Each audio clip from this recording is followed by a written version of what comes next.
Dockers are going to win big here on a Friday night. It was a thriller, but on top they go home now. Big night for Ross. Emotionally a tough night in some ways, you know, but at the end of the day, my players are hungry to be led, the Dockers are hungry to be led, and I take, as I said, that responsibility very seriously, and I take no joy out of beating St Kilda Football Club other than getting the 4 points. Welcome back to Game Day. Our next guest, he kicked 3 on Friday night, but it was the Dockers that got the points. Justin Kosicki. Welcome, Cosy. Thanks for having me. You see that foot? Must be... He's used to Ross wearing purple? No, look, I just saw it then, and it's surreal almost seeing him in the purple colours, so it is different. We heard Nick Revolt got told he'd just come out of an operation. He was half groggy. When did you first find out that Ross was... I got a call from Andrew Thompson. I think, you know, that the next day said something's going on, and we had a meeting at the club. We had to be down there at 12:30 the next day, and he sort of said it, and definitely was left field. Reception on Friday night. Bristol, you were calling for a dub. Lee, you were on the ground.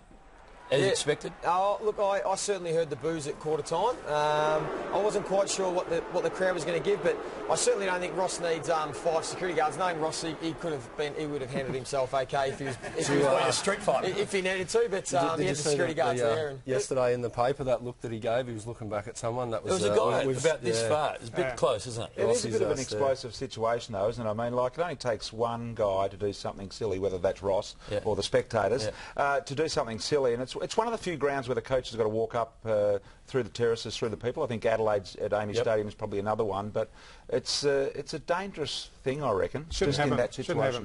Not in today's footy. No, you've gone past that. I think the coaches' boxes at Etihad though were a bit of a late design. Yeah, they've been forgotten, the coaches' box. Exactly. They were putting after they said we've forgotten the coaches' box. Yeah, that's quite right. I mean, there is a back entry at Etihad, but it takes far too long. I mean, and Ross is not a guy that's going to go that way anyway, is he? That bloke he looked back at, he'd actually pushed a button with Ross. Ross is a very composed character, and obviously he'd said something which got to him. Well, that stare that you see with Ross in the paper, Cosy and I have both been on the end of those stares. It's quite scary when Ross gives you one of those stares. So. Has he been your only coach there, or did you have... No, Tomo as well. And I was the start of Blighty. I came the first year that Blighty came. Yes. Are you amazed at how quickly you guys get over the fact that a coach leaves and another one comes in?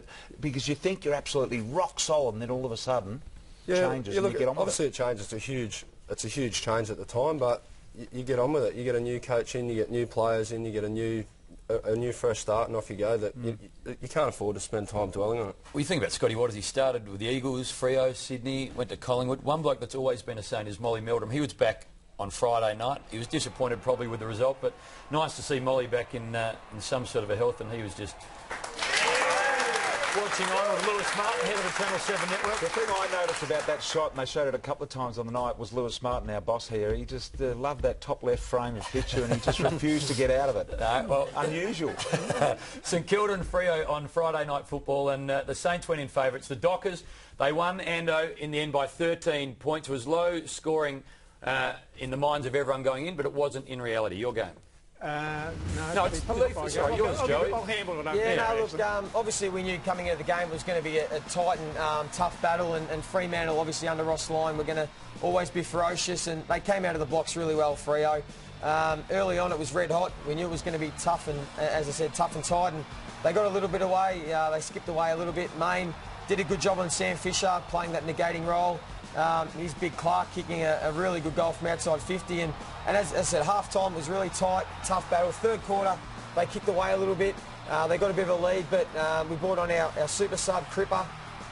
Caught a couple of goals, got our way back into the game. I think we got in front by a point here after Milner kicked this goal early in the last quarter. Had the momentum, thought we could have hung on, but and Fremantle, late in the game, kicked a couple of goals, and I think he's Broughton just sealing the game for them late in the contest, and unfortunately we couldn't get over the line. Disappointing, but Fremantle were terrific, and they played great football, and they deserved the win. 3 things I learned about the game. First of all, Lenny Hayes' comeback has been nothing short of amazing. Coming off a knee, Rico, he's been huge for us. Second, Fremantle will play finals. I think with the amount of games they've got at Subiaco, they'll certainly play finals. And the third thing, if you're going to give Stephen Hill room, he's going to tear you apart. And in the second half of that game on the weekend, he got away from us, and just his skill and his ball use inside 50 is terrific, and his pace, and we tried negating role. Clint Jones played on him, did a really good job in the first half, but second half he got away from us and probably helped him get over the line in the end. I just reckon Stephen Hill, I know you had the tag on him and all that sort of thing, but I just reckon he was beaten well in the first half. Normally Stephen Hill would be, if he's beaten in the first half, he's beaten for the game. I thought it showed real maturity for the first time that Hill in the second half was able to have an enormous impact on the game and come back. Lee Matthews mentioned how he'd matured and had noticed that, and I thought it was a point well made. How fast is he, Joey? He's lightning. But not only is he quick, he's also got really composure with his ball use. So he can break away from packs and clearances, but he can also steady and hit the ball. And as BT said, I think he had 8 possessions or 9 in the first half, but then he had 20 in the second half when the game was up for grabs, and he was terrific. Justin, did you discuss during the week who Ross Lyon might actually put attention to? One of the on-ballers, Sam Fisher, were you expecting that? Oh, look, it's the same every week, isn't it? They're going to... Every opposition coach is going to target our good players. You know, the Del Santos get a tag every week, so it wasn't really a big point. But Ross knew a little bit more than other coaches, didn't he? Yeah, I think everyone basically knows what's going to happen, don't they? Like the good players, and Ross, you know, probably had the benefit of the inside knowledge of coaching us and knows us intimately. So, you know, but it wasn't a huge point of discussion, no. Crowley did a good job on Nicky Dowell. Was he, Joey, someone you thought may come to Nick? Yeah, as Cozzy said, we certainly planned for Crowley to go to Del Santo. He's done a few tagging jobs so far this year, and our plan was to help Del out, and we knew Crowley, he plays very tight, and we tried to support Del as much as we could, but I think Crowley did a terrific job, and you know, he was really good on Del on the night. Zach Clark was really good. Is it? It's funny how that if you've got 2 really good ruckmen in a team, I think 5 of the 6 top sides at the moment have got 2 gun ruckmen. Yep. If Zach Clark can stand up next to Sandlands, it's a big bonus for him, isn't it? Yeah, absolutely. He's a big guy too. Look, when the sub rule came in last year, it was almost that everyone went back to one traditional ruckman, but now it's sort of, you know, you've got to be a bit versatile, and Zach Clark can play in the ruck, go forward as well, another string to his bow. Joey, take us through Cozzy's game on Friday night. 3 straight.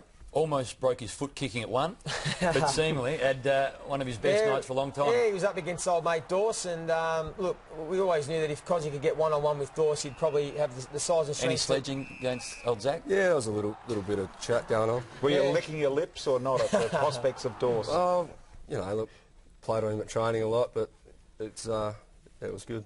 Extra man in defence from Ross Lyon? Yeah, we knew that was coming. That was a huge part of our game plan when Ross was with us. So, you know, we expected that.